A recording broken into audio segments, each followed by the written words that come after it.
So I'm not doing another video in the city. This time, as you saw, having a little fun with a Helios 44 2 58 f2. This is an old vintage Russian lens. This particular one was made in 1976. It is an M42 mount, so screw thread. So I have a K&F Concept M42 to L adapter. I'm using my Lumix S52. Yeah, and the 42, the M42, what that means is 42 millimeter cross for the thread. Uh, yeah, this is a very fun lens. 0.5 in the short end macro. But close focusing is 0.5 meters to infinity. This was the lens that was used in Batman. You can see the aperture rings in there. There you go.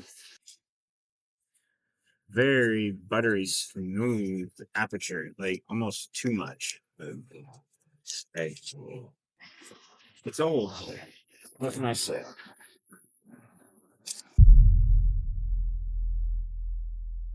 But along with being one of the lenses that was used in Batman films, it's known for its swirly bokeh. The swirly bokeh only happens when you have the right lighting, the right distance, the right subject. And I haven't found that yet, but it's fun. The 58 mil is almost like a 60 mil, obviously, but it's a little tight for street. As I've seen some shots, but it's nice. So, just having some fun. That's it.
So there's not much talking in today's video.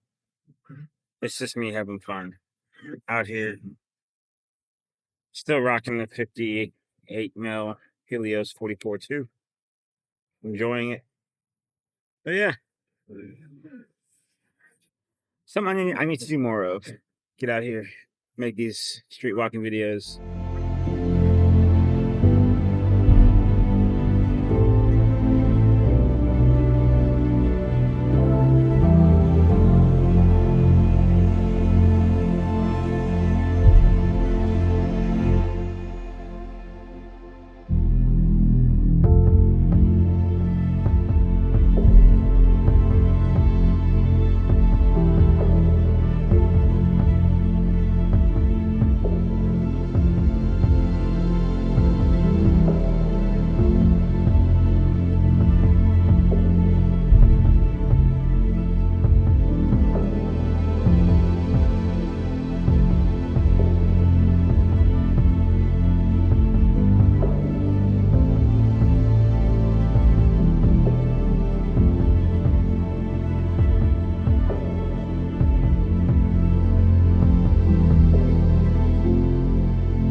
So like old times, here I am at a train station.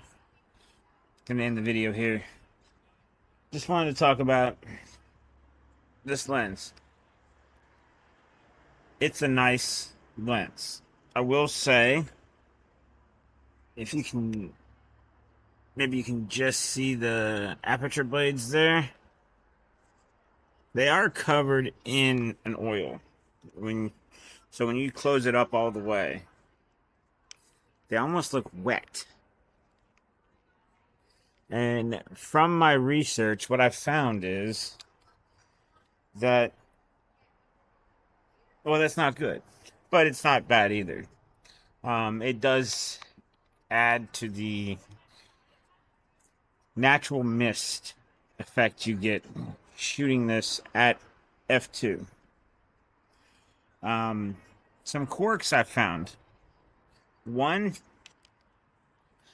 the focus is off, so it's the lens doesn't screw center, so this is not centered with the camera. Another thing, the aperture ring. Let's see if I can show you. See that red dot? As I move it, right up here, that little red dot there. So see how it's at f16? That's actually wide open though, at f2. But when I move that red dot to f2, it's stopped down to f16. And I can't figure out why.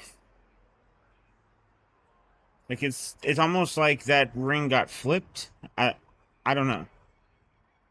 But the red dot at f16 is actually wide open, and the red dot at f2 is stopped down. It's weird. So because of that, and because it's so slippery, like I say slippery, but it's just fast moving. It's easy to start out at f2 thinking you're shooting wide open, and you're like I guess 5, 6, f4 in the middle. Because if you just brush it, or In my case, I'm used to turning it this way, and that's actually stopping all the way down. It's really sharp, quite contrasty at, you know, f8 and all the way to f16. Soft and quite ethereal when you're wide open. But yeah, like it's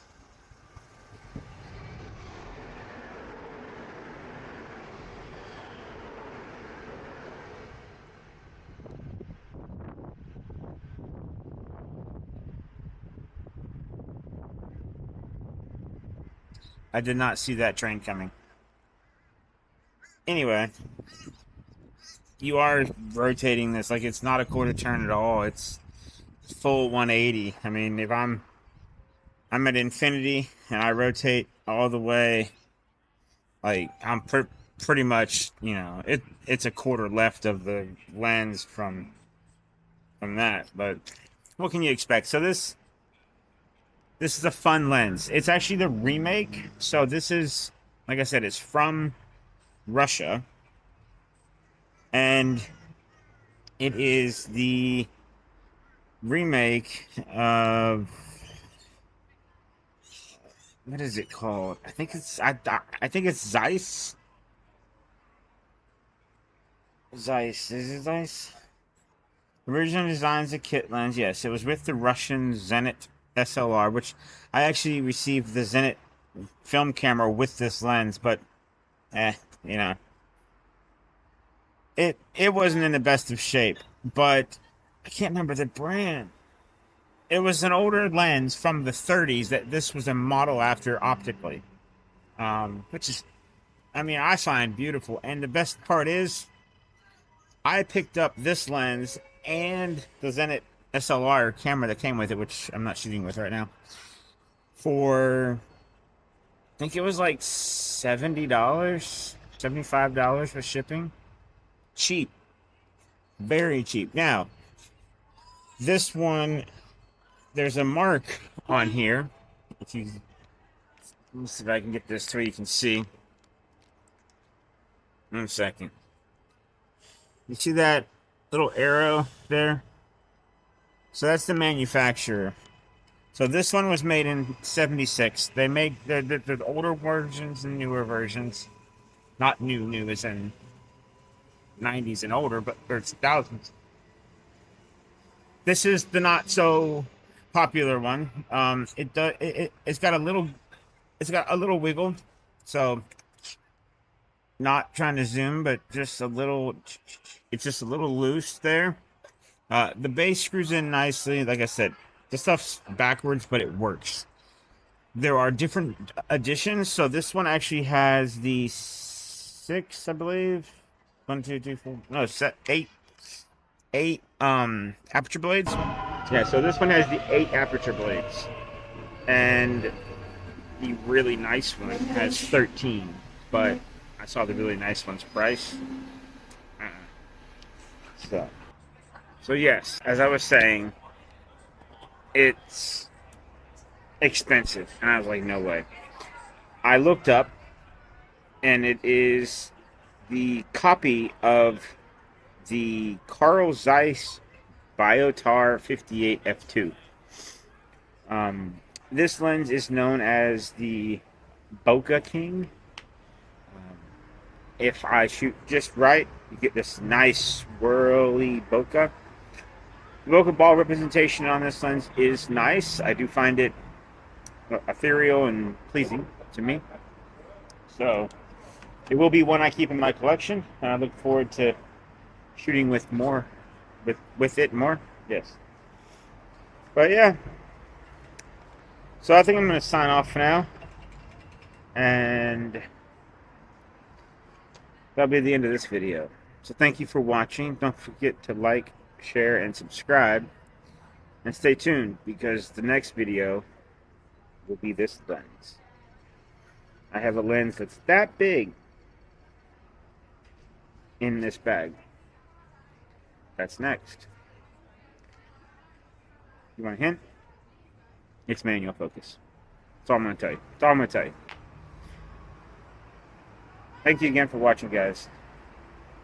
I'll see you later on.